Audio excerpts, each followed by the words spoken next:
So as you might be able to tell, I'm very excited about the video I'm about to do today, and I think you guys are going to be very excited, especially in line if you've been watching anything that has to do with the PlayStation 5 and some of this stuff that really comes up. I don't know where some people get some of this information, or where they think that maybe when it comes to the PlayStation 5 it might not be able to do 60 frames or more than that, especially given that Sony has already said that it can support 120, and they've already kind of hinted at maybe going beyond that. Again, TVs wouldn't really support that at this particular juncture, but still, it is very interesting to see that people still believe that the PlayStation 5 is going to be stuck at 30 frames on everything, which is just ludicrous nonsense. But at the same time, we are seeing more and more information about the PlayStation 5. This is probably the most exciting video I've done this week, so hopefully you guys are prepared, buckle in, and all that kind of good stuff. What's up, everybody? Crapgamer here with Crapgamer Reviews with another video. Thank you so much for joining me. I really do appreciate it. Like, share, subscribe. I would appreciate that as well.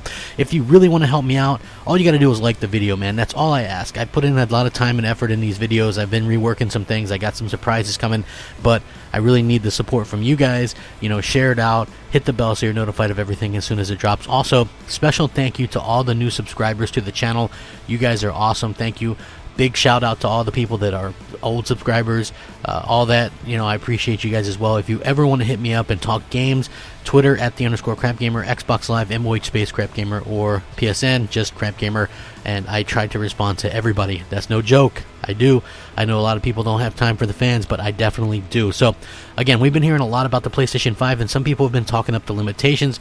We saw a tweet from Tom Warren from The Verge talking about how the PlayStation 5 had a weaker CPU than the Series X, blah blah blah, than the Series S, blah blah blah. We keep hearing this stuff over and over again, right?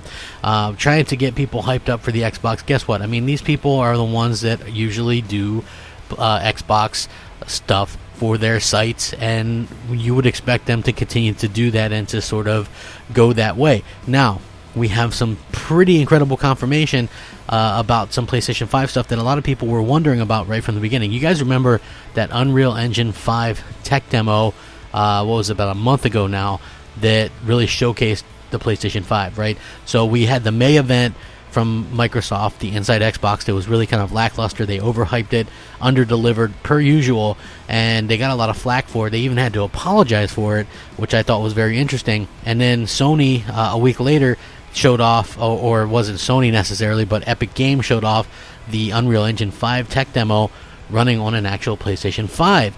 Now, what's interesting about this is that looked absolutely incredible. Nobody really kind of thought anything about it in terms of, oh, well, that's not 4K or whatever. It did come out that it was less than 4K and 30 frames per second. But if you think about that, let's take a look and see exactly how many people were working on it. Apparently, it was like 20 developers working for 3 weeks on that game, and it was playable, right? They played it on the PlayStation 5.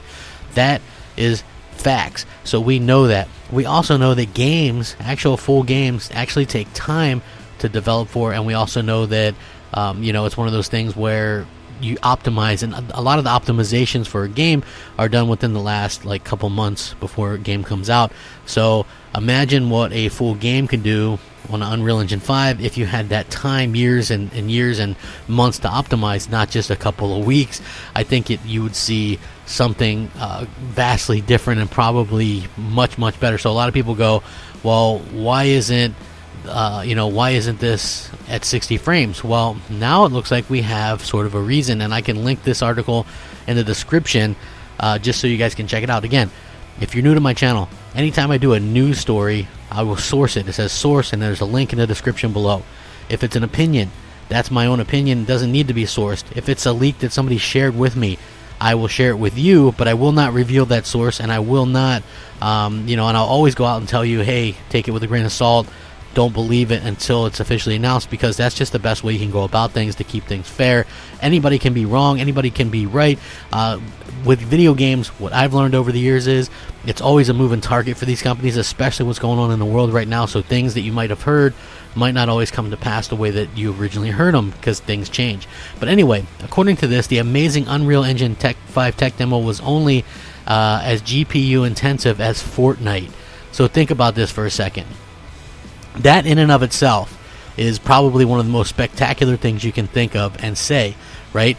And people go, well, why wasn't it 60 frames? Well, think about it this way. Fortnite wasn't 60 frames originally either. It was updated later on because they optimized it, right? So the tech demo was only as GPU as intensive as Fortnite, which means they're going to be able to do 60 frames on stuff like that in the future, which really blows my mind away. Obviously, a lot of people haven't forgotten about the Unreal Engine 5 tech demo. Epic Games in a press release said that the upcoming engine the company is aiming to achieve photorealism on par with movie CG and real life. And the demo we saw didn't fail to impress, and the ambitions were fantastic. But what we didn't see is how GPU intensive the demo was. It turns out not much at all. This is going to be interesting, guys. I'm very, very excited. According to this, it says, we recently spoke to Epic Games and learned a little more about the making of Unreal Engine 5. Vice President of Engineering Nick Penwarden said, I can say that the GPU time spent rendering geometry in our Unreal Engine 5 demo is similar to that geometry rendering budget for Fortnite, running at 60 frames per second on consoles. So let's give ourselves a moment for that to sink in. Again, Fortnite's a very well optimized game. It runs on everything.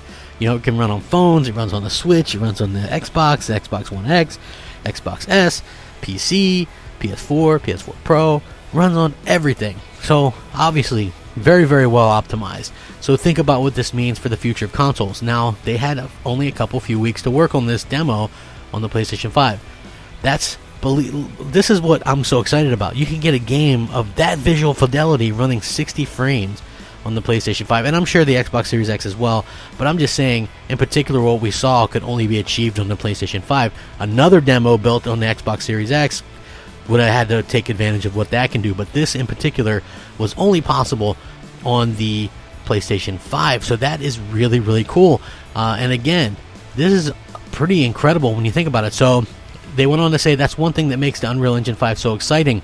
If it's true that running the Unreal Engine 5 demo only took the geometry rendering budget of Fortnite at 60 frames on console, we might be in store for a game engine that really gives lower-end hardware something to work with. Sure, geometry rendering isn't the be-all, end-all of GPU grunt work, and the GPU isn't the only component relevant to gamer performance, but geometry rendering certainly takes up a fair chunk of graphics pipeline, and GPU is the single most important component when it comes to gamer performance. Now, I'll let you know this is the PC-centric place where I got this, but you have to keep in mind that this demo was running on PS5, and they're talking about it running 60 frames per second on console, so it's very relevant here with what we're talking about. So that means in the future, we might see completely gorgeous games like this, and maybe even better looking, because think, they didn't have much time to do this, and we might see even better looking games running 60 frames or even more. I think that that's really, really impressive, and I really just got to say that for me personally, this is why I always tell people to kind of, hold off on, the bashing of something. In general, probably not smart to just bash things right away anyway, but a lot of people were like, well, why isn't it 60 frames? The PS5, it's only going to do 1440p, 30 frames. And then you kind of scratch your head a bit, because supposedly that's what the Xbox Series S or Lockhart is going to be doing, like 1080p, maybe 60, but 1440, maybe 30.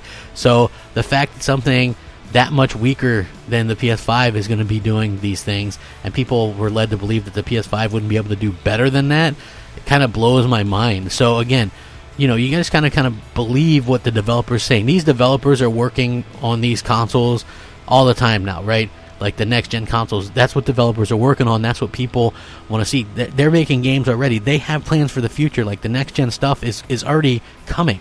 Like, these people have known about this for years. In particular, Epic Games has known about the PlayStation 5 for years. They've been working with Sony and partnering with Sony for years, so they're going to know how to get the absolute best out of that console. And it's really a phenomenal time and a phenomenal thing, because at the end of the day, it's going to be better for all of us gamers. It's going to be better for fans. It's going to be better for, just everyone and the games that we're going to get, because we're going to be seeing a fidelity that we haven't seen before, regardless of resolution. I don't know how many times I had to say this past gen, and I still stick by it 100%.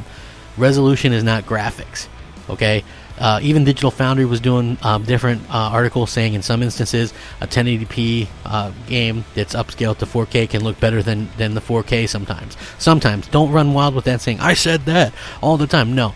I'm just repeating what Digital Foundry has said in the past and recently. So, again, it's all about the visual fidelity, and if you're able to get a high visual fidelity with a high frame rate as well, that's great for all of us, So people that were not believing that the PlayStation 5 was going to be able to do all that stuff, I think that this is a bit of a wake-up call, and hopefully it opens some eyes and you guys maybe learn something. Like I said, I will link it as well so you can check it out and let me know what you think, because I think it's very important for all of us, if we're gamers nowadays, with the amount that we're supposed to know and the tech that we're supposed to know as fans.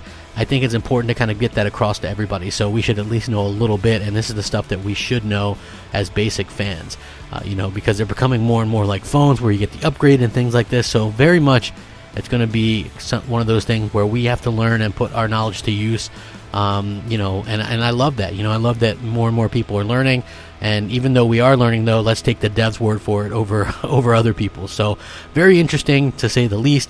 Please, please, please let me know what you think in the comments below and on social media, and please also know that I very much appreciate any time that you guys take to look out for one of my videos and like it and share it out and stuff like that.